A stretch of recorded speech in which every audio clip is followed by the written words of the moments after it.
PMCH. Patna पूरा पानी से भरा हुआ है, सबको जुटते जुटते 10 साढ़े 10 बज जाता है और उतने देर में ले जाना तो कोई साधन नहीं। तो चूंकि गरीब मोहल्ला था, स्लम का इलाका था, तो वहाँ एक ठेला पर फल बेचता था, उसी ठेले पर पिताजी को हम लोग लेटा देते हैं, उनको लेके जा रहे हैं, ऊपर से पानी बरस रहा है, कंबल उड़ाए, बहुत कष्ट का दृश्य था। ले गए, वहां पता चला कि पिताजी इस दुनिया में नहीं है। समझिए कि मेरा सारे सपने टूट गए।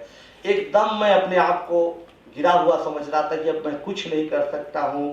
सारी घर की रिस्पॉन्सिबिलिटी आ गई। हमारे चाचा जी के एक बड़े भाई हैं, वो हमारे पिताजी के बड़े भाई हैं, चाचा जी हैं, उनका एक पैर खराब है, विकलांग है, उनके बाल बच्चे थे, हमारे छोटे भाई थे, सब बीमार दादी थी। तो पूरी मैंने जिम्मेवारी समझ लो कि हमारे घर की जिम्मेवारी मेरे कंधे पर आ गया। तब बहुत दिन तक हम ऐसे ही पड़े रहते थे, 10 दिन 20 दिन। फिर सोचा नहीं, जीवन को आगे बढ़ाना चाहिए। तब क्या किया भाई कि लोग कहे कि पिताजी गुजर गए तो पिताजी के जगह पर अनुकंपा के आधार पर तुमको नौकरी मिलेगी, क्लर्कियल जॉब तुम कर दो। बहुत लोगों ने फोर्स किया, तो हम बोले कि नहीं, अभी नौकरी हम नहीं करना चाहते, सोच रहे थे ऐसा। तो बोले खाओगे कहाँ, तुम्हारे पिताजी जो भी 2 कमरे का मकान बनाए हुए हैं वो भी बिल्डिंग एडवांस लेके, बोले उनको तो पेंशन भी कट कुट के माँ को नहीं मिलेगा, खाओगे कहाँ से। तब माँ बोली कि बेटा तुम चिंता नहीं करो, छोटा भाई से पूछो। छोटा भाई बोला कि भैया जब नौकरी नहीं करेंगे तो हम भी नहीं करेंगे, हम भी अपना प्रोफेशन में संगीत सीखते, संगीत ही करेंगे। तो माँ बोली कि हम तो पढ़े लिखे हुए नहीं है कि भाई जा सकते। ठीक है बेटा, तुम लोग काम करो, मैं तुम्हारे लिए पापड़ बनाऊंगी। तब माँ क्या करने लगी कि इसी माहौल में बैठ के बेचारी पापड़ बनाती थी और हम दोनों भाई झोले में लेके, बैग में लेकर घूम कर आनंद पापड़ ले लो, आनंद पापड़ लेके बेचते थे। हमारी माता जी का नाम उस समय गली में क्या था, कोई पूछता था तब बोलता था वो वहां जाना है, अच्छा पपड़वा वाली के यहाँ जाना है, ये स्थिति थी।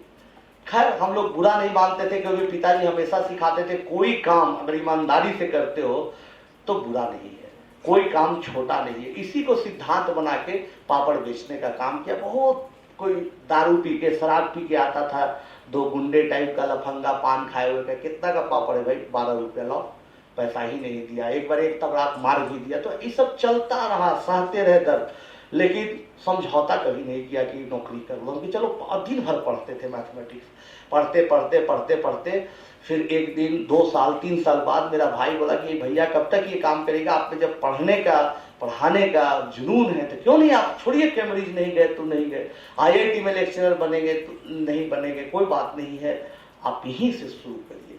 और तब हम लोगों ने एक रामानुजन स्कूल ऑफ मैथमेटिक्स, देखिए कितना पुरानी तस्वीर है, इसमें एक हमारे गुरु हैं, ये भी आए थे, तीनों हमें पढ़ाए हुए हैं, पटना यूनिवर्सिटी के प्रोफेसर थे। तीनों के आशीर्वाद से हमने शुरू किया एक संस्था, रामानुजन स्कूल ऑफ मैथमेटिक्स। एक खाली जगह हुआ करता था एक अर्ध सरकारी स्कूल में, तो उसी पे किया। 2 बच्चों से हमने स्टार्ट किया, बच्चों 2 को बहुत दिल से पढ़ाया, तो 2 से 4, 4 से 8 करते करते एक साल में हमारे पास 40 बच्चे हो गए, लगभग 40 में।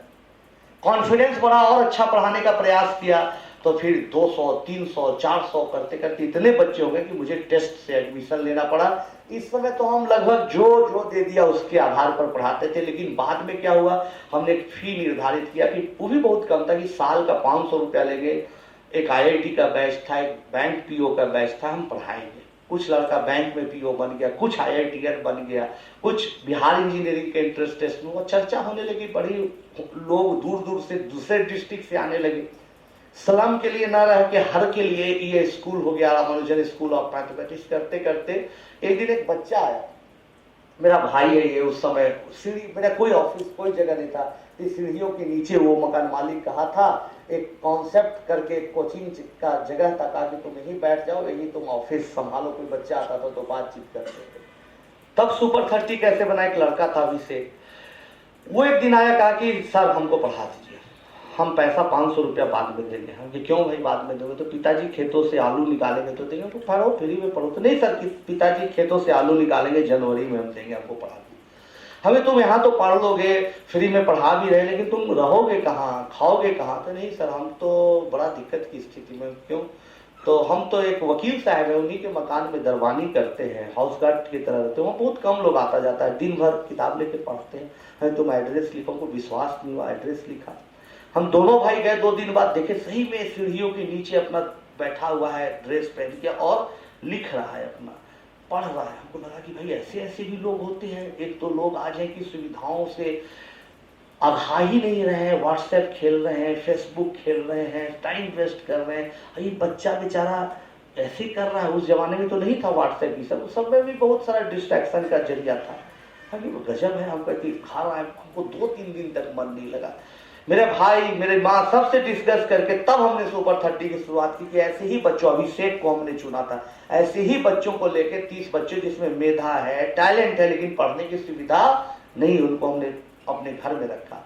और माँ से फिर रिक्वेस्ट किया, माँ बोले कि देखो अब हम पापड़ नहीं बनाएंगे, ट्यूशन से कुछ पैसा आ जाता है, अब हम क्या करेंगे कि बच्चों के लिए खाना बनाएंगे। तुम जब और हमारे घर में ही रखो, 2-4 कमरा 5 कमरा और बनाओ। 300 बच्चे हमारे घर में रहने लगे, माता जी खाना बनाने लगी, हमारे पुराने स्टूडेंट और साथी फिजिक्स केमिस्ट्री भी पढ़ाने लगे। काम करने में हमको बहुत खुशी हो रहा है। क्या है कि बेटा को मेरा एक दिन जाना था बाहर कैंब्रिज, पैसा कमाने में नहीं जा पाया। आज बच्चे लोग को मैं खाना बनाकर खिलाती हूँ, IIT करके मेरे यहाँ से जाता है, हमको बहुत खुशी होता है, लगता है मेरा ही बच्चा सब है। ये अपना नंबर तो दूसरों को नहीं चाहिए।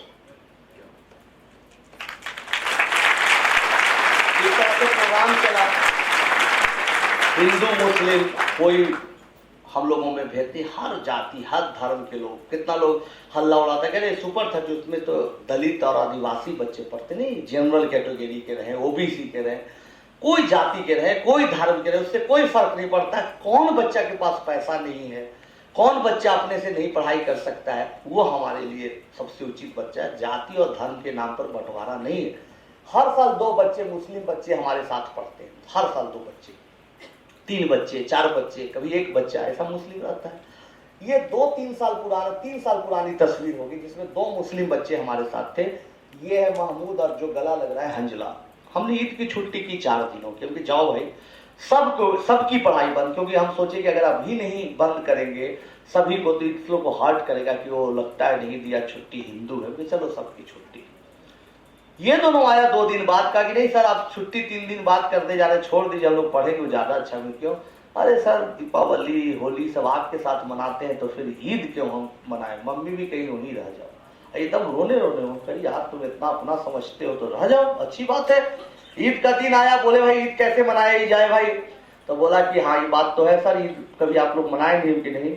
हम नेता उता को देखते हैं कभी कभी टोपी उपी पहन के इफ्तार पार्टी देता है, भेष बना लेता है वोट लेने के लिए, चलो हम लोग भी भेष बना लेते हैं, खरीदे टोपी उपी, चला भाई।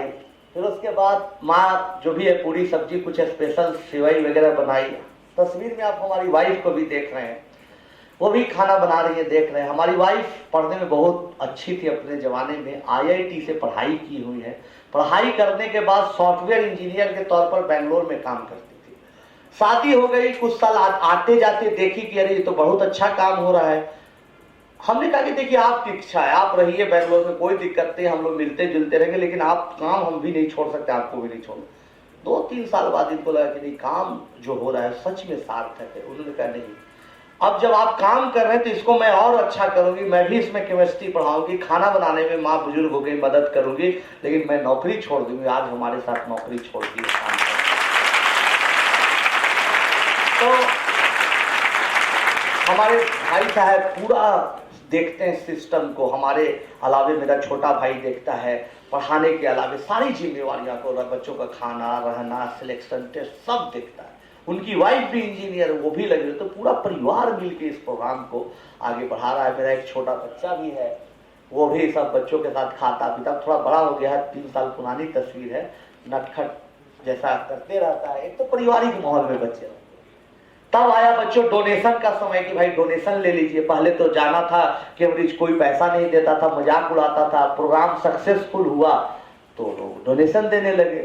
नीतीश कुमार जी रहे, चाहे देवेंद्र फडणवीस से अभी मिले, वो 10-15 दिन पहले वो उन्होंने बोला, कपिल सिब्बल साहब ने बोला भैया पैसा ले लो। हम कि पैसा क्यों, क्योंकि मदद होगी बच्चों के लिए कुछ करना। हम कहेंगे देखिए सर आप सच में बच्चों का भला चाहते हैं तो IIT के पैटर्न में तब्दीलियां आए। तो क्यों, हमें देखिए बहुत सारा कारण उनको बताया। मैं मुख्य कारण बताया कि गांव देहात के बच्चे आते हैं जो हिंदी मीडियम में होते हैं, उनको इंग्लिश मीडियम में जाने में, समझने में, आईआईटी का सिलेबस करते करते तो +2 हो जाता है और उसके बाद एक ही मौका बचा हुआ है, तो कैसे बच्चा आईआईटी जाएगा? मौके बढ़ाए, कम से कम 2 के बजाय 3 करे। और भी कई चीजों को बोला, तो बड़ा अच्छा आइडिया है, तुम लिख के लाए हो, उनके लीजिए सर।